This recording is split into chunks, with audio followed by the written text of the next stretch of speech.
Welcome to the final study guide for Art History 1. All right, you'll need to know these architectural terms here, all right? Especially, and as well as barrel versus groin vaults. An oculus, that's the hole that's in the center of a dome that lets in natural light, and the use of concrete, which the Romans are going to exploit like no one has before. They don't invent it, but they use it. Know about the four styles of wall painting. The first style is meant to look like faux marble, like this here. The second style is meant to look like this is an actual kind of almost like a room with real three-dimensional people in it, okay? And actually looks meant to look three-dimensional, okay? The third style is somewhat more of a geometric design situation with a very simple monochromatic color background with the filigreed and embellished linear and geometric designs going around like the centers and around the edges. Okay. Fourth style is the most fancy, if you want to call it that. It's the most over the top. We've got this whole wall is painted with different, looks like real windows, but they're not. It's got paintings in it. It's got faux marble. It's got decorative embellishments everywhere and patterning. It's meant to look almost like a gallery of art. In the Byzantine, note these terms: iconoclasm. That's that belief that praying to any sort of religious image breaks the second commandment. So they basically destroyed images, and that's what iconoclasm is, image breaking. Mandorla is that almond-shaped sort of frame around the images of Christ. A mosaic, well, you know what those are. Orants are that depiction of anyone in that sort of position with the arms sort of halfway upraised with the palms facing towards heaven. They're meant to be the worshipers.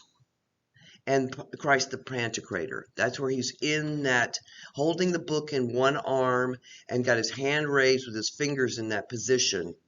That's where he is the harsh judge of mankind. All right. Know the floor plan, just know the terms. You can call the ambulatory an aisle or vice versa. It's the same thing, okay?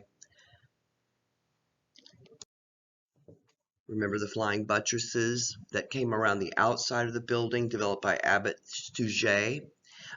They actually keep those walls upright, because otherwise, with all that stained glass and all that height, the walls would never remain upright. The higher the building, the more inspirational it is. It's meant to be a spiritual experience going into these cathedrals. Pendative and squinch.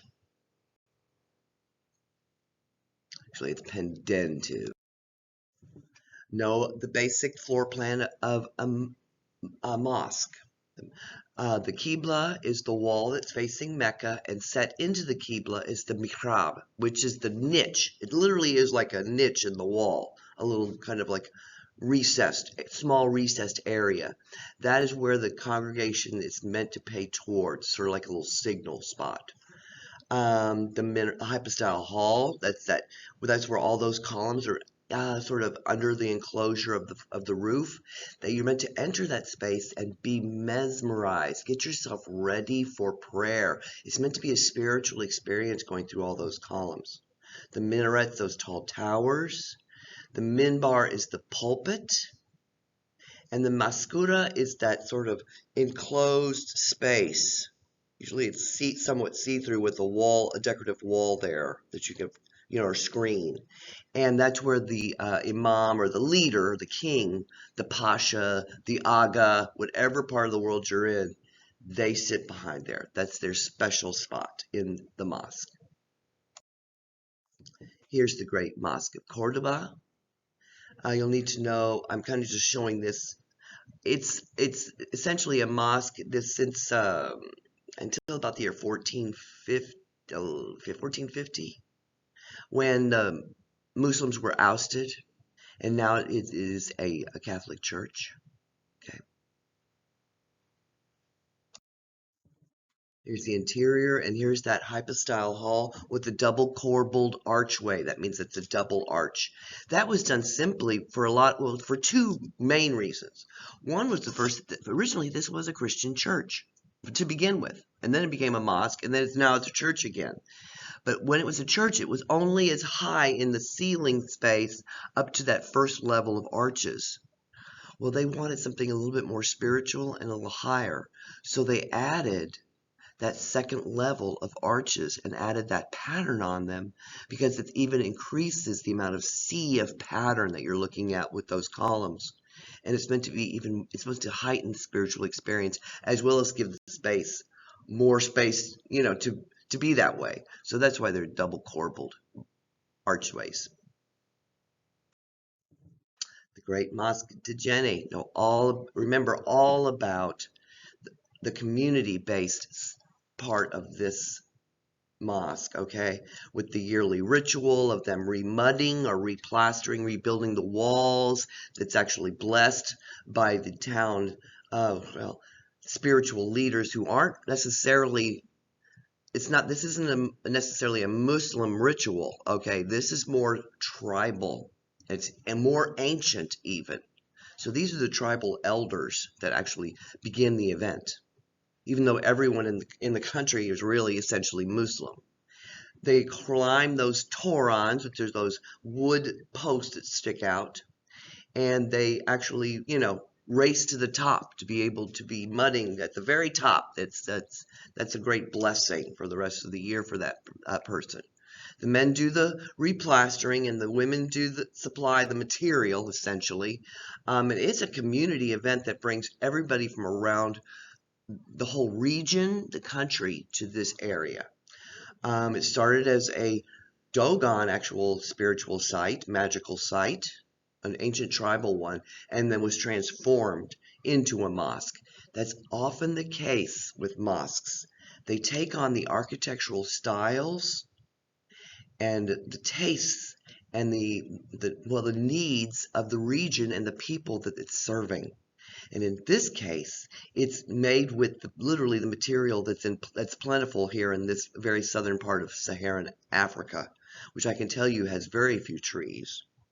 So, and very little like marble or limestone laying around. It's all mud and sandstone and clay, and that's it.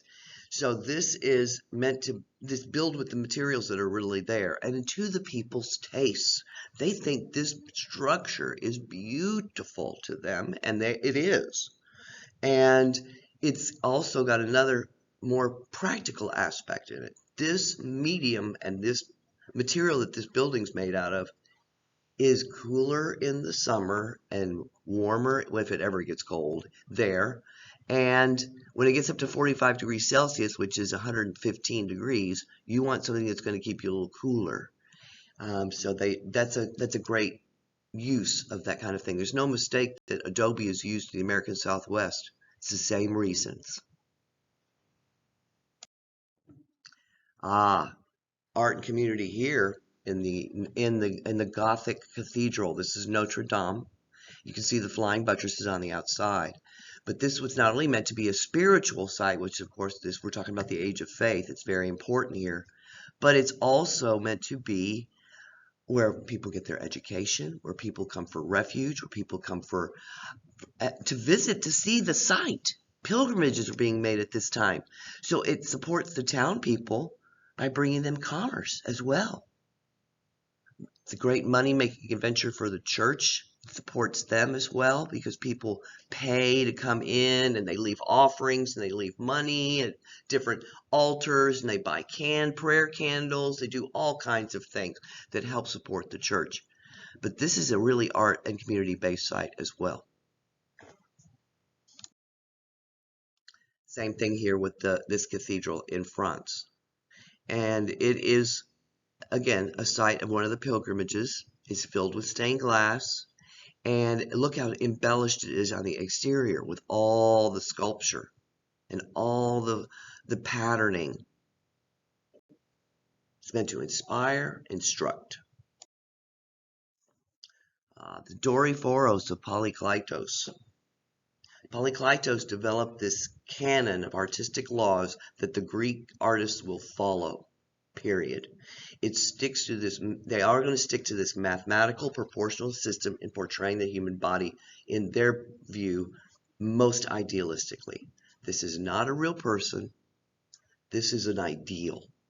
He's meant to be ageless, symmetrically balanced. He's got the contrapposto pose. Don't forget that term. And he's perfectly muscled. He's got no blemishes. He's got no particular even emotional state here, okay? It's all part of that idea of humanism, that celebration of what is possible and the beauty of mankind. And, well, they really enjoy it. They really are celebrating men more than women, but of humankind. Versus what it comes in ancient Rome, which is this. Patrician holding the busts of his ancestors. Okay. They take the style of ancient Greek sculpture, but they add this element of verism, truth, to it. This is an actual person with an actual age. He's not perfect, but he is still in Greco-Roman garb. He's in the contrapposto pose. He looks realistic, very realistic, more realistic than the Polydoros does. Excuse me, the Doryphoros of Polykleitos. He's holding these two heads, these portrait busts, because he is saying, I am worthy of being a senator because of my past. Here, because I stand on the record of my father and my grandfather. It gives him political legitimacy. This is almost a piece of propaganda. It's got a political feel to it, and it's meant to. This is the first real narrative done in art, where it's actually telling a story scene by scene. It's 230 feet long, hand-stitched by a group of women over years, and it shows the Battle of Hastings, all right?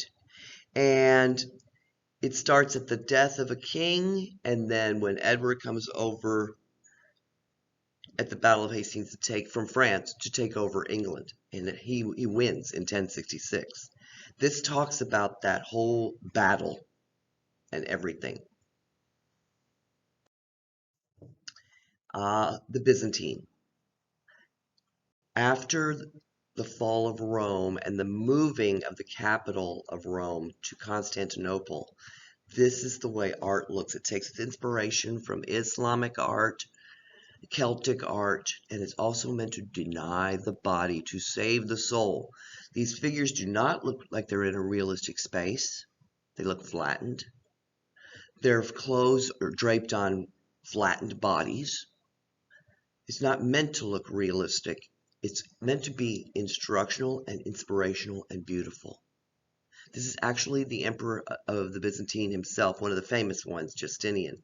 He's actually going to create a whole code of laws called the Justinian Code, which we still have certain roots of that in our law system today, because it was used in Rome as well.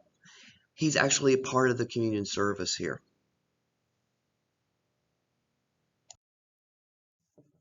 And another Greek or Byzantine icon. Flattened figures, not realistic portrayal. It's meant to be actually venerated, prayed toward, read, be inspirational and instruct people, okay?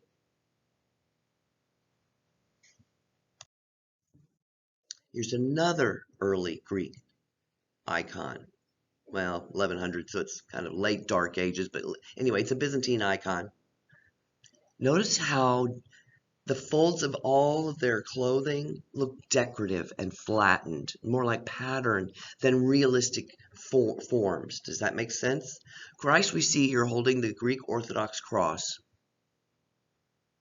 and he's standing literally, that dark figure with the green cloth around his hips, that is death. He is trouncing out death as he grabs a hold of Lazarus there and gets him out of the grave. This is Jesus Christ raising Lazarus from the tomb. And everyone's going, oh, yay, and they're holding their arms up like supplicants would. And they watch him performing this miracle. And he is literally stepping over death. And that is meant to be inspirational, instructive, decorative, because it's going to have that gold background. The space does not look realistic. The figures don't look realistic, because remember, this is meant to be spiritual and not physical. The body is the conduit to sin.